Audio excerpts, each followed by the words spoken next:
دارالعلوم دیوبند کی بہترین تعلیم، عمدہ کردار اور بلند خیالی کی وجہ سے انہوں نے اس پسماندگی کو بلند اقبالی میں تبدیل کیا اور بعد میں آنے والوں کو قافلہ اولا صحابہ و تابعین کے ساتھ جوڑ دیا اور ان میں فقہی رسوخ تو امام اعظم ابو حنیفہ کا پیدا کیا۔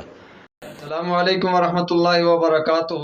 ناظرین کرام، ہمارے نئے یوٹیوب چینل پر خوش آمدید۔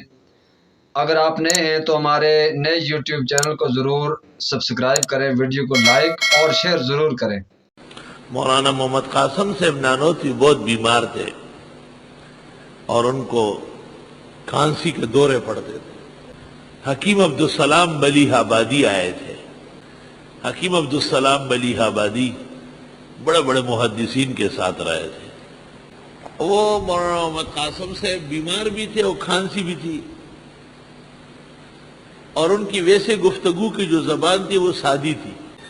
حکیم عبدالسلام 8-10 دن بیٹھا رہا، کوئی علمی بات نہیں ہوئی۔ حکیم عبدالسلام جاتے وقت کہنے لگا، پتہ نہیں ان کو کیوں شیخ الہند کے استاذ کہتے ہیں، وہ بڑے بڑے نام دیے جاتے ہیں، یہ تو عام سا آدمی ہے۔ تو مولانا عبدالکریم گمتھلے نے حضرت شیخ الہند کو کہا کہ حضرت صاحب سے کوئی مسئلہ پوچھتے ہیں۔ شیخ الہند نے کہا، حکیم عبدالسلام متاثر ہو یا نہ ہو، حضرت کی طبیعت ناساز ہے، کچھ بھی نہیں پوچھنا ہے۔ مولانا عبدالکریم گمتھلہ اور حضرت شیخ الہند کے درمیان کچھ بدمزگی بھی ہو گئی۔ اتنے میں خدا کا کرنا یہ تھا، کچھ مہمان آئے اور انہوں نے سوال کر لیا کہ نماز اور زکوٰۃ اکٹھے ذکر ہوتے ہیں، روزہ علیحدہ اور حج بالکل علیحدہ، اس کی کوئی خاص وجہ ہے؟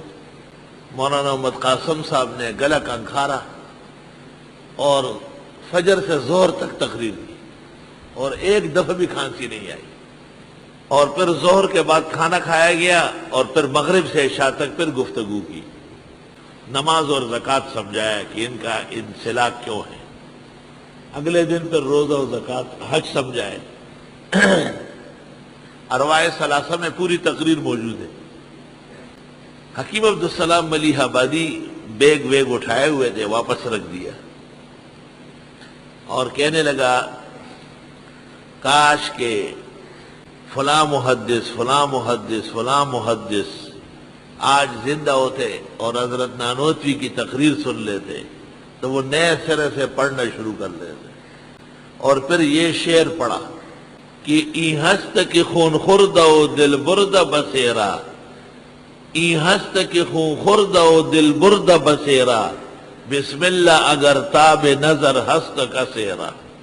ہندوستان علوم کا مرکز رہا ہے، معدن رہا ہے۔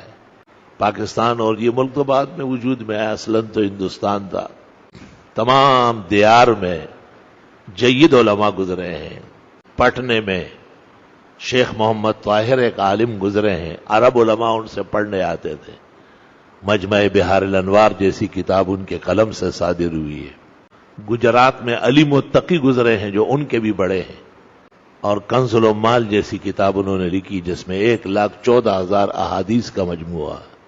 بلگرام میں زبیدی گزرے ہیں، مرتضی حسین زبیدی، جنہوں نے اتحاف و سعادت المتقین بشرح احیاء علوم الدین اور تاج العروس جیسی کتابیں لکھی جن پر دنیا عرب کو بھی افتخار ہے۔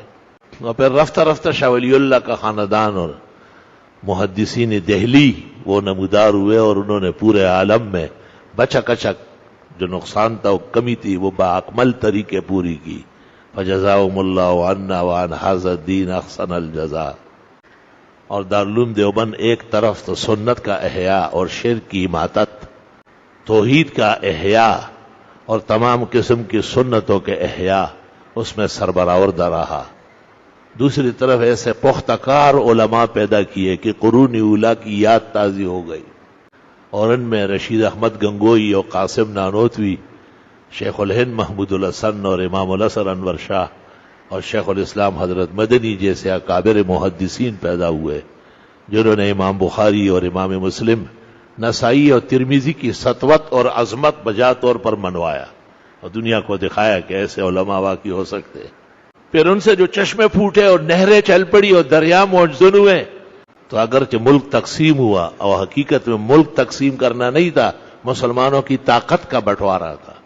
ان کے زور اور جلال اور ان کی عالمیت اور آفاقیت کو پارا پارا کرنا تھا. آخری سازش تھی انگریز کی، لیکن علماء نے اس کو بھی بغیر مدد کے نہیں چھوڑا اور اس بگڑے ہوئے نظام کو سنوارنے کے لیے کمر بستہ ہوئے.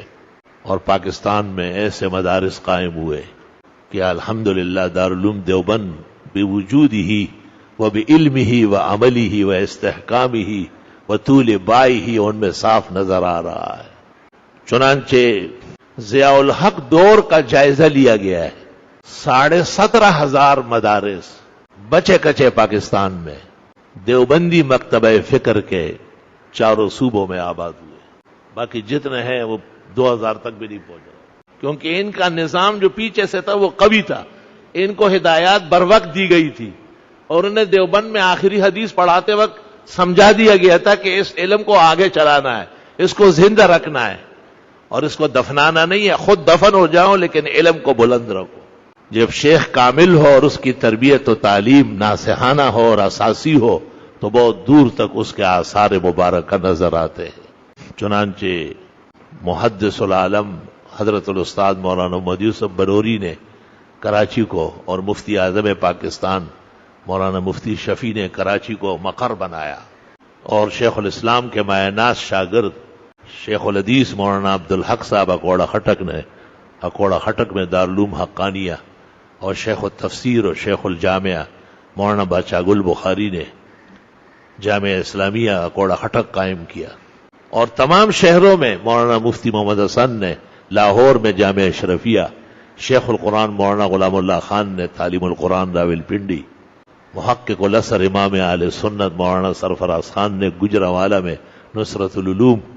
اور ما من بلد الا ظہر فیہ علماء والاولیاء، ہر جگہ اللہ تعالیٰ نے دین کو سربلند رکھنے کے لیے علماء کرام پیدا کیے اور انہیں ہمت دی اور قوم نے ان کا ساتھ دیا. اور حقیقت میں قوم کا شرف ہے، مسلمانوں کی بہت بڑی سعادت ہے کہ ان کے سر پر علماء کی رہنمائی موجود ہے. اس لیے آج داڑیوں کی کثرت پہلے سے زیادہ ہے، آج نمازی سب سے زیادہ ہے، آج مساجد الحمدللہ اللہ اور بڑا ہے، بے حساب لا تعداد قائم ہو چکی ہے. اور اس درمیان دینی کتب کا جو تسلسل رہا ہے، جو ازدحام رہا ہے، ہر زندقت، الحاد اور ملحدانہ اور بے دینی کے روش کا ڈٹ کر مقابلہ کیا گیا ہے. مؤذنین کیسے حسین پیدا ہوئے، خطباء کیسے لاجواب آئے، مناظرین سربکف فاتح سب کے سامنے، اور مدرسین کا پورا مسالہ تیار ہو گیا. ہر علم اور فن کو کمال کے ساتھ پڑھایا جاتا ہے. اس کو مدرسہ کہتے ہیں، اس کو دارالعلوم کہتے ہیں، اس کو جامعہ کہتے ہیں. درس تو علماء ہمیشہ دیتے چلے آئے، لیکن ان میں ترتیب نہیں ہوتی تھی، ضابطہ نہیں ہوتا تھا. جو آیا اور جہاں سے چاہا پڑھا لیا. عالم لوگ مہربان کرم نواز ہے، لیکن دارالعلوم دیوبند کی بہترین تعلیم، عمدہ کردار اور بلند خیالی کی وجہ سے انہوں نے اس پسماندگی کو بلند اقبالی میں تبدیل کیا اور بعد میں آنے والوں کو قافلہ اولا صحابہ و تابعین کے ساتھ جوڑ دیا، اور ان میں فقہی رسوخ تو امام اعظم ابو حنیفہ کا پیدا کیا، لیکن حدیثی رشتہ امام بخاری اور امام مسلم کے ساتھ استوار رکھا. اور تمام علوم اور فنون بما ولایت اور سلاسل اولیاء کے اس کو آبدار آئینے کی طرح چمکا دیا. کسی ایک میدان میں بھی یہ پیچھے نہیں.